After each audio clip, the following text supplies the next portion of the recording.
Steel plant privatise చేస్తే పోరాడతాడంట. ఎవరు చెప్పాడా నిన్ను పోరాడమని? ఎవరు ప్రైవేటైజ్ చేస్తారా? డెఫినెట్గా కొన్ని గవర్నమెంట్లు అన్నీ కూడా కొన్ని సర్వీసులు అవుట్సోర్సింగ్ చేసుకుంటారు సమర్థత పెంచడానికి. అది నెపం పెట్టి ఇష్టానుసారంగా మాట్లాడడం.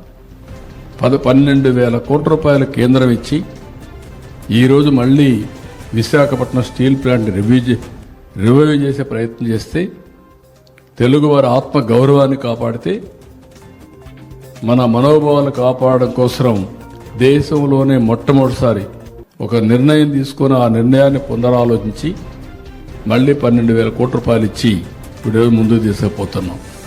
ఇలాంటి దౌర్భాగ్యమైన పార్టీని ఎప్పుడు చూడలేదు.